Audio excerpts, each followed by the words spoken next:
Hejun Park floated near the window of the International Space Station, his dark eyes fixed on the endless sea of stars. The gentle hum of equipment filled the background as he adjusted his blue uniform.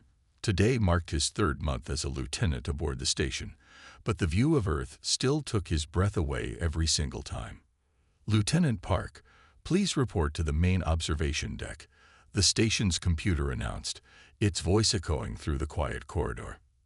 Hejun pushed off from the window, expertly navigating through the weightless environment. After 2 months of practice, he had gotten much better at moving around in space. He no longer bumped into walls or accidentally kicked important equipment like he did during his first week. As he made his way to the observation deck, he wondered what could be so important. Usually, his mornings involved checking equipment and running basic tests. Nothing exciting ever happened up here, except for the occasional supply delivery from Earth. The observation deck's doors slid open with a soft hiss. Inside, Station Commander Wilson was already floating near the main window, her face serious as she looked out into space. Next to her, Dr. Jae-yun Kim, the station's lead scientist, was rapidly typing something into her tablet. "Lieutenant Park, good timing," Commander Wilson said, her voice tight with tension. "We've detected something unusual approaching the station." Hejun moved closer to the window, his heart beating faster. In the distance, something sparkled like a diamond catching sunlight. At first, he thought it might be space debris, but as he watched, the object moved with clear purpose, changing direction in a way that natural objects couldn't. "What is it?" he asked, trying to keep his voice steady. Dr. Kim looked up from her tablet, her round glasses reflecting the strange light from outside. "Whatever it is, it's not one of ours. We've checked with all space agencies on Earth. No one was planning any launches or operations near our orbit today." The sparkling object grew larger as it approached. Now Hejun could see it wasn't just one sparkle, but an entire ship that seemed to be made of crystal. The surface caught and reflected sunlight in ways that made it look like it was glowing from within. It was beautiful but completely alien in design, nothing like the practical, chunky shapes of human spacecraft. "Houston is going crazy right now," Commander Wilson said, watching the approaching vessel. "Every space agency and military on Earth is tracking this thing. And guess what? They've chosen us for first contact." Hejun's mouth went dry. First contact. The words echoed in his mind as he tried to process their meaning. All his life, humanity had wondered if they were alone in the universe. Now, on an ordinary Tuesday morning, he was about to help answer that ancient question. The crystal ship slowed as it got closer, moving with impossible grace. It was about half the size of the space station, its surface shifting colors like soap bubbles in sunlight. As they watched, a portion of the crystal surface began to change, forming what looked like a docking port that perfectly matched the station's own systems. "They'd sent a transmission," Dr. Kim announced, her fingers flying over her tablet. "It's in perfect English. They're requesting permission to dock." Commander Wilson took a deep breath. "Well, we've drilled for this. Sort of. Lieutenant Park, you're our diplomatic officer. I want you to handle the initial greeting. Dr. Kim will assist with translation if needed, though it seems they've already figured out our language." Hejun nodded, trying to hide how his hands were shaking. His job title of diplomatic officer had seemed like a joke until now, something they gave him because he had taken a few extra courses in international relations. He had never expected to use those skills with actual aliens. The docking process was surprisingly smooth. The crystal ship connected to their port, as if it had been built specifically for this purpose. Maybe it had been. The thought made Hejun's head spin with implications. "Pressure equalizing," Dr. Kim reported, monitoring the systems. "Their atmosphere. It's a perfect match for ours. The odds of that being a coincidence are astronomical." They gathered near the airlock, Hejun in front as protocol demanded, with Commander Wilson and Dr. Kim slightly behind him. Security Officer Thompson stood further back, his hand near his holstered weapon. just in case. The airlock cycled, and for a moment, nothing happened. Then the inner door began to open, revealing a sight that none of them would ever forget. The figure that emerged was roughly human-shaped, but that's where the similarities ended. Her skin, if you could call it that, was iridescent, shifting colors like the surface of her ship. She appeared to be wearing some kind of flowing garment that might have been made of light itself. Her face was elegant and alien, with large eyes that seemed to contain swirling galaxies. "Greetings, representatives of Earth," she said in perfect English, her voice musical and clear. "I am Ambassador Lyra of the Luminary. We have been watching your progress for some time, and we believe you are ready for direct contact." Hejun swallowed hard and stepped forward. "Welcome aboard the International Space Station, Ambassador Lyra. I am Lieutenant Hejun Park, diplomatic officer. On behalf of humanity, we are honored to meet you." The ambassador's eyes fixed on Hejun, and he felt a strange sensation, as if she was seeing straight through him. Her mouth curved in what might have been a smile, though it was hard to tell with her alien features. "The honor is mine, Lieutenant Park," she said, and he could have sworn there was a hint of playfulness in her tone. "I look forward to our cultural exchanges." Behind him, Hejun heard Dr. Kim make a small sound that might have been surprise or concern, but he couldn't look away from Ambassador Lyra's galaxy-filled eyes. In that moment, he knew his life would never be the same. Two more luminary emerged from the airlock, their forms just as striking as their ambassadors. They carried what appeared to be gift boxes made of the same crystal as their ship, each one catching the light and throwing rainbow patterns across the station's walls. "We bring gifts," Ambassador Lyra announced, "and an invitation to begin formal diplomatic relations between our peoples. But first," she paused, those incredible eyes twinkling with what Hejun was almost certain was mischief. "Perhaps you could show us around your charming station." "Of course," Hejun replied, trying to maintain his professional composure despite the way his heart was racing. "Would you like to start with the observation deck? The view of Earth from there is quite spectacular." "I would enjoy that very much," Lyra said, moving forward with impossible grace in the zero gravity. As she passed Hejun, he caught a scent like starlight and summer rain. If such things had a smell. "Tell me, Lieutenant Park, do you often watch the stars?" "Every chance I get," he answered honestly.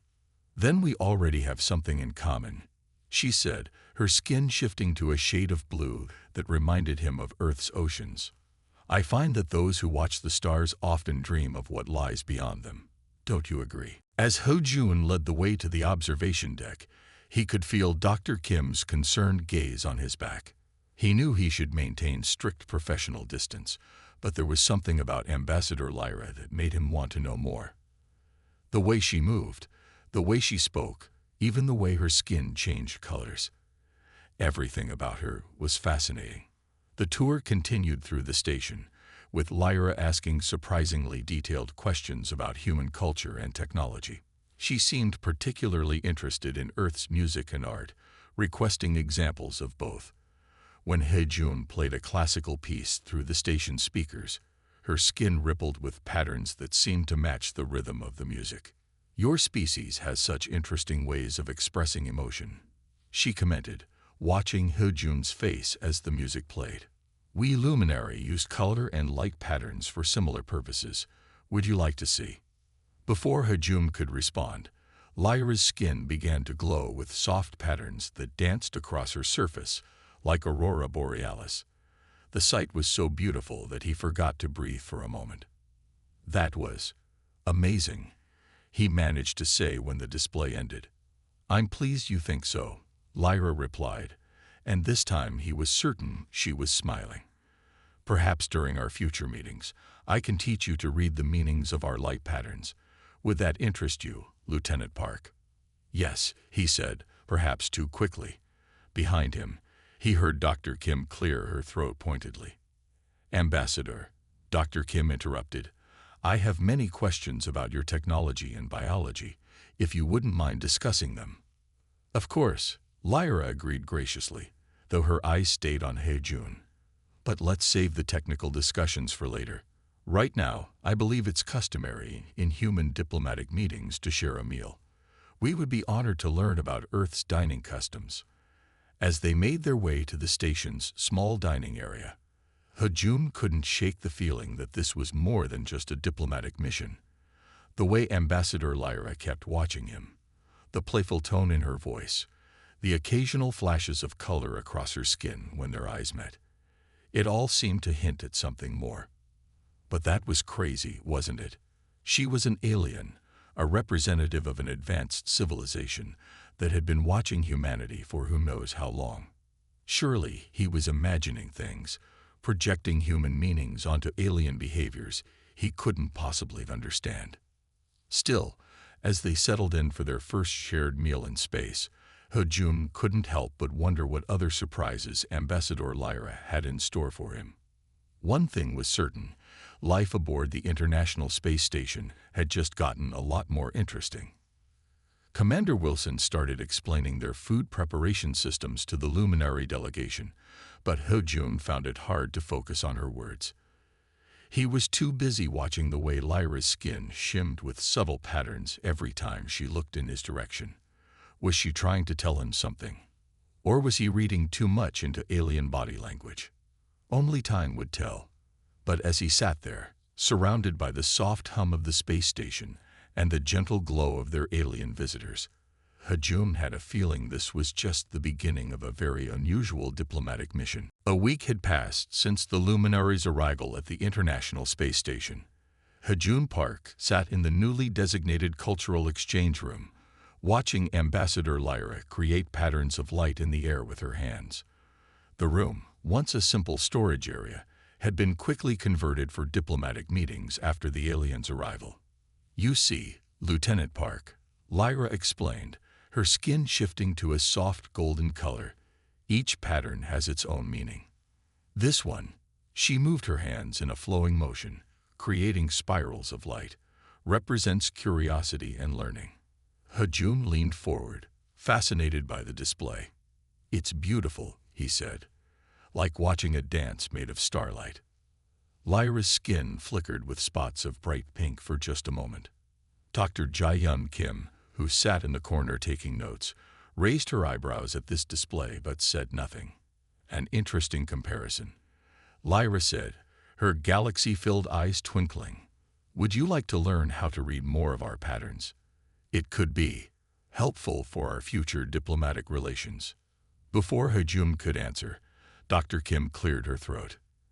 "Ambassador, I've been meaning to ask about your ship's propulsion system.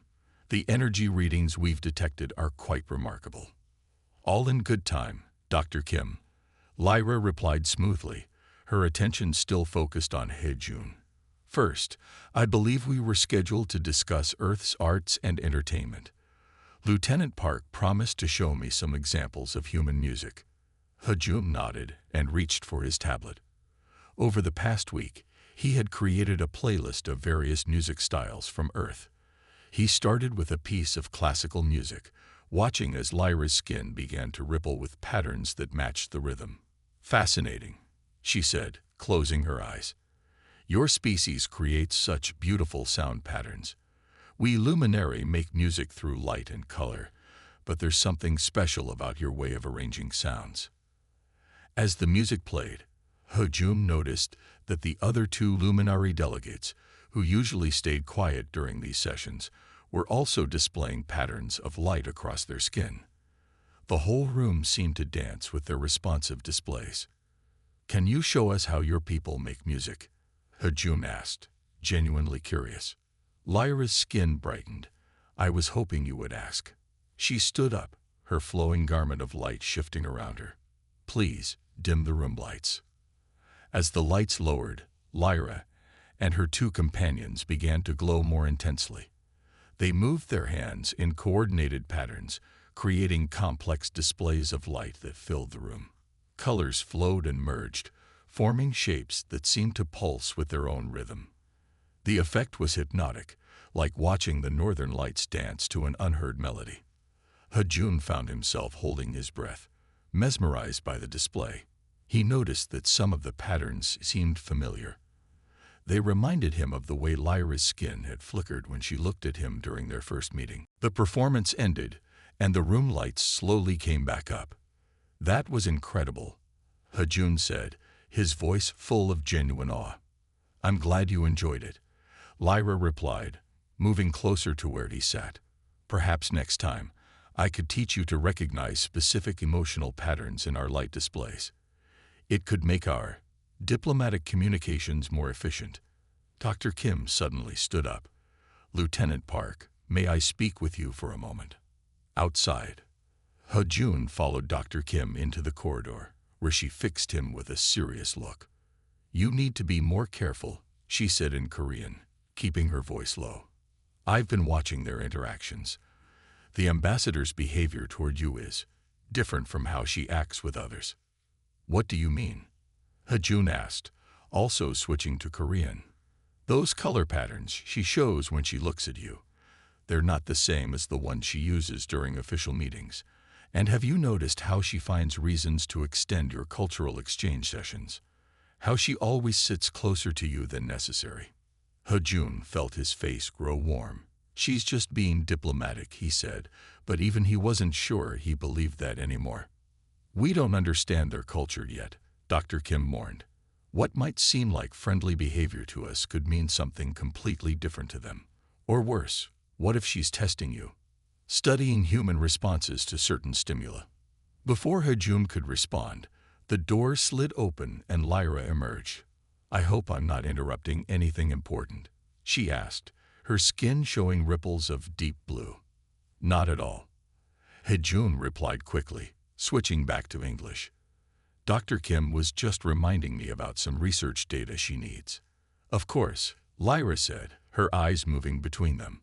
"I couldn't help but notice you were speaking in your native language. Would you teach me some Korean phrases? I find Earth's variety of languages fascinating." Dr. Kim opened her mouth as if to object, but Hejun was already nodding. "I'd be happy to," he said. "Though I'm curious, how did your people learn English so perfectly?" "We've been observing Earth for quite some time," Lyra explained, her skin showing patterns that Hejun was starting to recognize as amusement. "Your broadcast signals reach quite far into space. We've learned much about your cultures through them."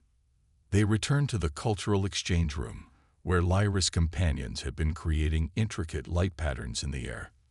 The patterns dissolved as they entered, and Hejun couldn't shake the feeling that they had been discussing something private.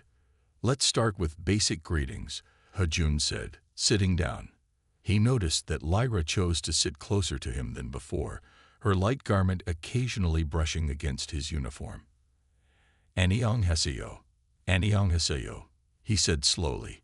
"It means hello formally." Lyra repeated the word, her pronunciation perfect on the first try. Her skin flickered with small dots of gold, which Hejun had begun to associate with pleasure or satisfaction.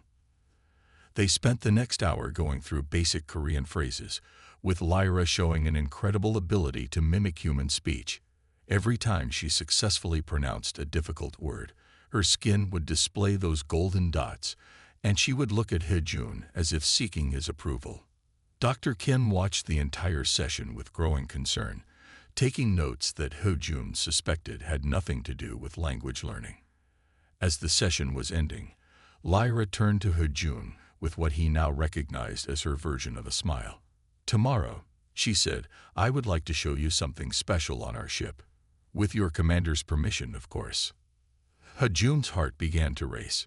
No human had yet been invited aboard the luminary vessel. "What would you like to show me?" "We have a room dedicated to storing cultural artifacts from various civilizations we've encountered," Lyra explained, her skin showing new patterns he hadn't seen before. "I think you would find it enlightening." "I'll have to clear it with Commander Wilson," Hejun said, trying to keep his voice steady despite his excitement. "Of course," Lyra replied, her skin now showing swirling patterns that reminded him of the way she had displayed curiosity during their first meeting. "I look forward to your answer." After the luminary delegates had returned to their ship, He-Jun found himself cornered by both Dr. Kim and Commander Wilson in the station's conference room.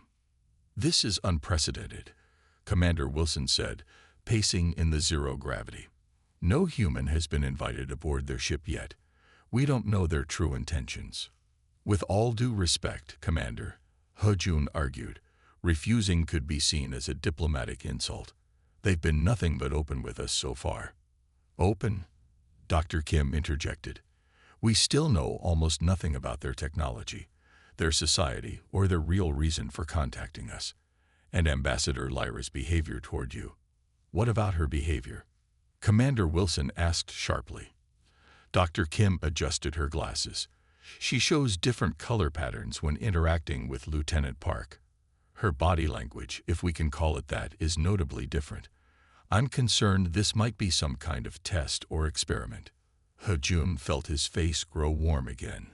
"Or maybe she's just trying to build diplomatic bridges through cultural exchange," he suggested. "Isn't that what we're here for?" Commander Wilson looked thoughtful. "We'll need to consult with Earth on this. In the meantime, Lieutenant Park, continue your cultural exchange sessions, but be careful. Document everything. If you notice anything unusual, report it immediately." As He-Jun floated back to his quarters that night, he couldn't help but think about Lyra's invitation.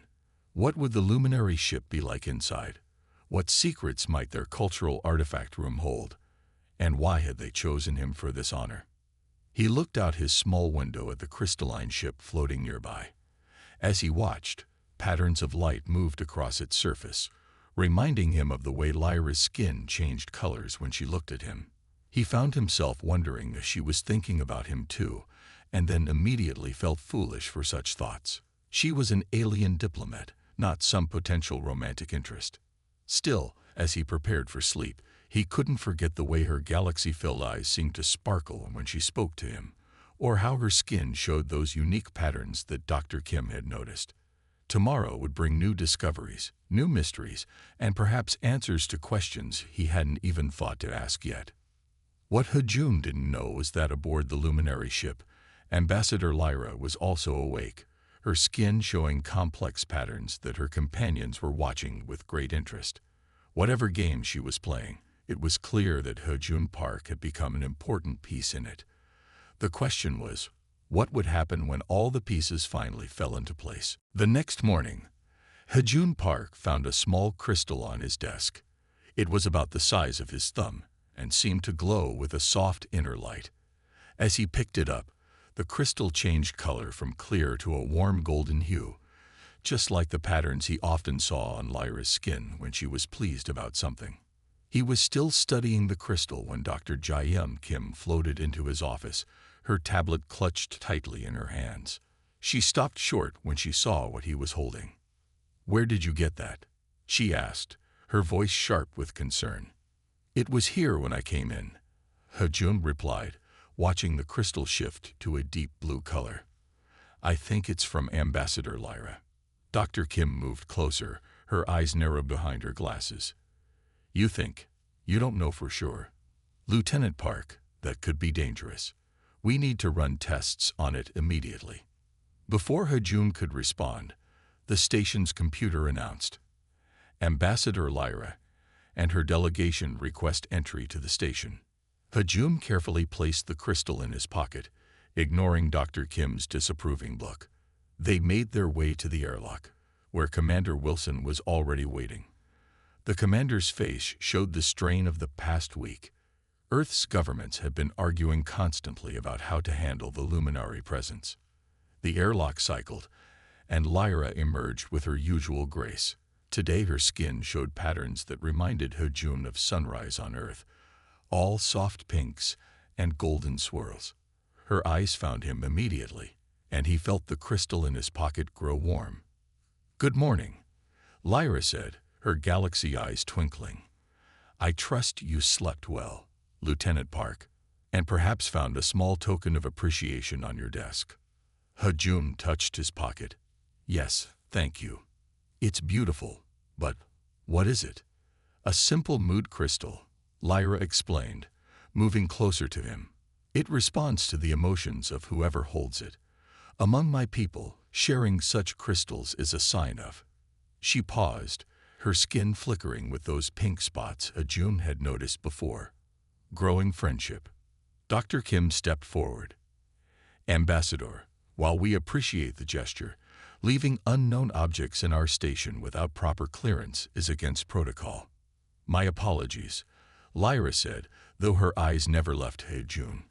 "I merely wished to demonstrate something before today's cultural exchange.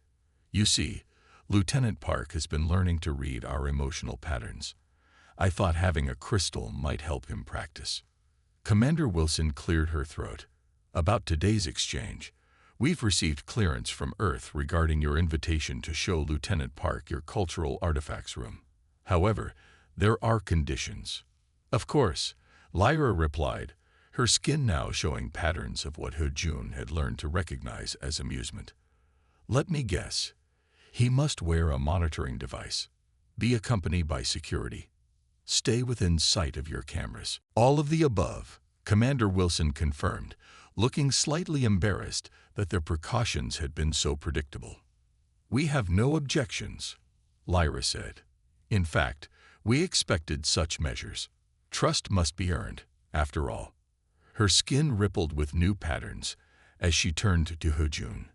"Shall we begin today's lesson before the tour?" They moved to the cultural exchange room, where Dr. Kim insisted on scanning the mood crystal before allowing any further discussion. The results showed nothing dangerous, just complex crystalline structures that seemed to respond to bioelectric fields. "Now then," Lyra said once they were settled, "show me the crystal's current color." June pulled it out. The crystal was showing swirls of blue and gold. "Interesting," Lyra said, her own skin displaying matching patterns. "You're feeling curious and excited, with a touch of nervousness. You're learning to read our emotions quite well, Lieutenant." June felt his face grow warm. "I had a good teacher," he said. Lyra's skin flickered with those pink spots again, and the crystal in June's hand responded with the same color. Dr. Kim made a note on her tablet, her expression worried. "Perhaps," Lyra suggested, "we should try something more challenging. In our culture, we often use light patterns to tell stories. Would you like to learn one?" For the next hour, Lyra taught June a simple luminary story about their first ventures into space. She showed him how different patterns represented different characters and emotions, how the flow of light could indicate movement and action. June found himself completely absorbed in learning this new way of communication. The crystal in his hand changed colors constantly as he practiced, matching his concentration, frustration, and eventual triumph when he managed to recognize a pattern correctly. Each time he succeeded, Lyra's skin would show those pleased golden dots, and she would move a little closer to demonstrate the next pattern. Dr. Kim watched all of this with growing concern, making note after note on her tablet. Even Commander Wilson, who had stopped by to observe, seemed uncertain about the intensity of the interaction. Finally, Lyra announced it was time for the tour of her ship. June was fitted with various monitoring devices, and Security Officer Thompson was assigned to accompany them. As they prepared to leave, Dr. Kim pulled June aside. "Be careful," she whispered in Korean. "Something about this isn't right. The way she focuses on you, these lessons in reading their emotions, this crystal. They're studying you, June. Maybe studying all of us through you. Or maybe," June replied, also in Korean, "they're just trying to build genuine understanding between our species. Not everything has to be a trick or a test."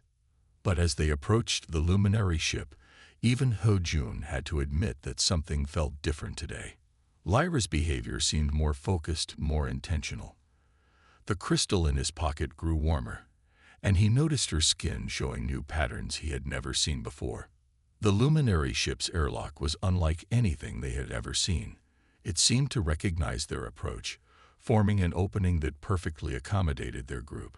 Inside, the corridors were made of the same crystalline material as the ship's exterior, but they were somehow warm and welcoming rather than cold and hard. "Welcome to our vessel," Lyra said, her skin glowing brighter in her home environment. The cultural artifacts room is this way. As they walked, June noticed that the walls seemed to respond to their presence, shifting colors and patterns like Lyra's skin. Security Officer Thompson kept one hand near his weapon, his eyes darting everywhere at once. "Your ship," June said. "It's almost alive, isn't it?" Lyra's skin showed patterns of approval. "Very observant, Lieutenant. Our technology is a blend of crystal engineering and biological systems. The ship is, in many ways, an extension of ourselves." They passed several other luminaries in the corridors, each one showing distinct light patterns as they noticed the human visitors. June found himself instinctively reading their reactions: curiosity, surprise, and something else he couldn't quite identify. The crystal in his pocket was now pulsing with warmth, its colors changing rapidly. He noticed that Lyra kept glancing at him, her skin showing increasingly complex patterns that he only partially understood. Finally, they reached a large door that seemed to shimmer with all the colors of the rainbow. Lyra placed her hand on its surface, and it dissolved into an archway. "Before we enter," she said, turning to face June, "I should explain something. This room contains more than just artifacts. It holds the story of every species we've made contact with, every culture we've learned from. What you're about to see might change your understanding of the universe forever." June felt his heart racing. The crystal in his pocket was now glowing so brightly he could see its light through his uniform. Lyra's skin showed patterns he had never seen before, complex and mysterious. "Are you ready?" she asked, her galaxy eyes seeming to hold entire universes of secrets. As June stepped forward to answer, he couldn't shake the feeling that he was walking into something much bigger than a simple cultural exchange. But whether Dr. Kim's warnings were right or wrong, he knew he had to see this through. The game, whatever it was about to enter its final phase. And somehow, June Park had become the key player in humanity's first real contact with an alien civilization. The crystal pulsed one more time in his pocket, matching the pattern now flowing across Lyra's skin, a pattern that seemed to say this moment had been planned from the very beginning. The cultural artifacts room took June's breath away. The space was enormous, much larger than it had appeared from outside. Crystal displays filled the room, each one containing objects and images from different civilizations. The walls themselves seemed alive with moving patterns of light that told stories in the luminary's unique language. "This," Lyra said, her skin glowing with pride, "is our library of cultures. Every species we have met, every civilization we have studied, has a place here." Security Officer Thompson whistled softly, his hand finally dropping away from his weapon as he stared in wonder. Even the crystal in June's pocket seemed to pulse with amazement, matching his own feelings of awe. "How many?" June asked, his voice barely more than a whisper. "How many other civilizations have you met?" Lyra moved closer to him, her light garment brushing against his arm. "Thousands," she said. "Some more advanced than us, some less. Some who chose to join our community of worlds, others who preferred to develop on their own." Her galaxy eyes fixed on his face. "That's why we watch and wait before making contact. Why we test and observe before revealing ourselves." June's mind caught on her words. "Test?" he asked, remembering Dr. Kim's warnings. Lyra's skin showed patterns he now recognized as amusement, mixed with something deeper. "Yes, Lieutenant Park. Did you think our meetings were simply random? The language lessons, the emotional patterns, the crystal, they were all part of the test. And you passed, more completely than we could have hoped." Before June could respond, one of the crystal displays near them activated. It showed images of Earth, but not from space.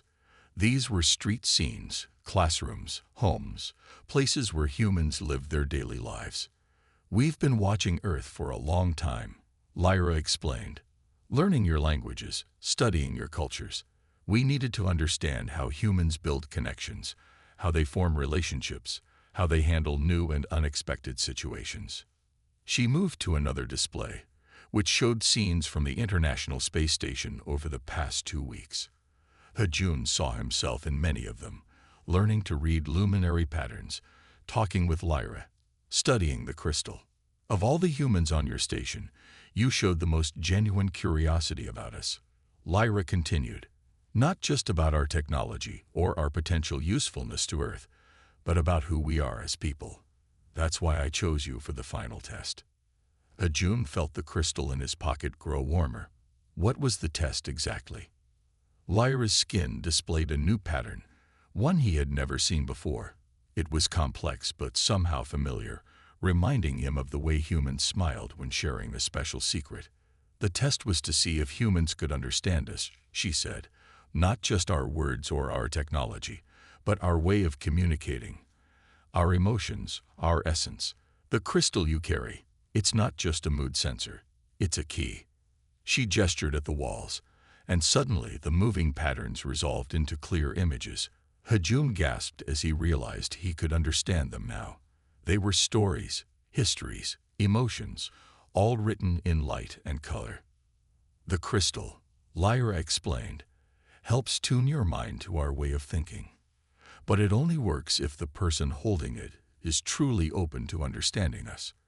Most humans would see it as just a pretty toy, or worse, a potential weapon to study. You saw it as what it was, a bridge between our peoples. Security Officer Thompson shifted uncomfortably. Ma'am, this is starting to sound like more than just a cultural exchange.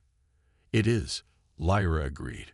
Her skin began to glow brighter, and the patterns on the walls seemed to respond to her. Lieutenant Park, what you've learned over these past weeks, the emotional patterns, the light language, the stories, they were preparation. Now I have a formal invitation for you, and through you, for all of humanity. She raised her hands, and the entire room came alive with light. Images flowed across every surface, showing countless alien worlds, civilizations, and achievements. Hejun saw space stations far more advanced than Earth's, planets transformed into gardens, and things he couldn't even begin to describe. We are part of what you might call a galactic community, Lyra said. But we don't admit new members easily. Each species must prove they're ready, not through technology or military might, but through their ability to understand and connect with others who are different from themselves. The crystal in Hejun's pocket was now glowing so brightly it shone through his uniform. He took it out, and in its light, he could see patterns matching those on the walls, patterns he somehow understood. You want Earth to join this community? He asked, although he already knew the answer. We want to offer Earth the chance to prove it's ready, Lyra corrected. Her skin showed patterns of hope and excitement. And you, Hejun Park, have already taken the first step. You've shown that humans can learn to understand us, to see beyond physical differences, and connect with a truly alien mind. She moved even closer, her galaxy eyes seeming to contain entire universes of possibility. The games, the teasing, the lessons, they were all to see if you could handle the truth without fear or prejudice. Now I have one final invitation for you. The crystal in Hejun's hand pulsed in sync with the patterns flowing across Lyra's skin. He could read them now, really read them, and what they said made his heart race. There's a room on this ship, Lyra said softly, where we keep our most important historical records. The complete story of how our galactic community formed, how we learned to bridge the gaps between different species, how we built something greater than any single civilization could achieve alone. Would you like to see it? Security Officer Thompson stepped forward. Ma'am, we don't have clearance for. Actually, Hejun interrupted, his eyes fixed on Lyra's. We do. He held up the crystal, which was now showing patterns identical to those on Lyra's skin. This isn't just a key to understanding your language, is it? It's an actual key, proof that the holder is ready for the next step. Lyra's skin rippled with joy and pride. Exactly. You see, Hejun, we needed someone who could understand us on our own terms. The crystal wouldn't have worked, wouldn't have shown you our patterns if you weren't genuinely ready to see us as we are. She turned to Security Officer Thompson. You may report to your commander that Lieutenant Park has been officially invited to view the historical archives as Earth's first potential representative to the galactic community. All security protocols will be maintained, and he will be returned to your station safely. Thompson looked uncertain, but the crystal in Hajun's hand was telling its own story. The patterns it showed spoke of truth, of opportunity, of a future filled with possibilities that humanity had only dreamed of. I accept, Hajun said, feeling the weight of history in his words. But I have one condition. Lyra's skin showed patterns of curiosity. Oh, Dr. Kim comes too. Hajun smiled at Lyra's surprise. She was right to be cautious, to question everything.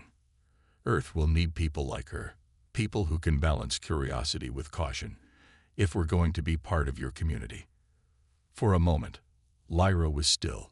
Then her skin erupted in patterns of pure joy, more complex and beautiful than any Hajun had seen before.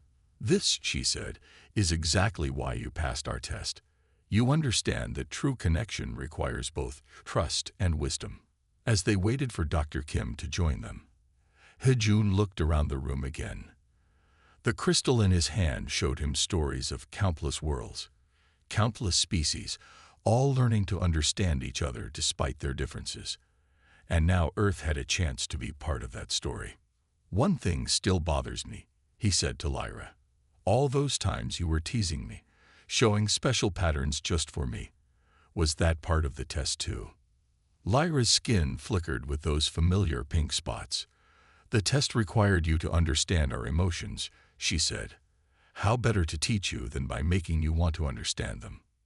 Hajun laughed, finally understanding the game she had been playing all along. It hadn't just been about testing humanity's readiness. It had been about making sure humanity's first real contact with the galactic community would be through someone who could truly appreciate the beauty of connecting with minds different from his own. As Dr. Kim arrived, her eyes wide at the display of living light around them, Hajun felt the crystal pulse one last time. The pattern it showed was simple but clear. This wasn't an ending, but a beginning. Humanity's first step into a larger universe had started with a simple invitation, a teasing game between two very different beings who had learned to understand each other. And as Lyra led them deeper into the ship, her skin showing patterns of excitement and hope, Hajun knew that the real adventure was just beginning.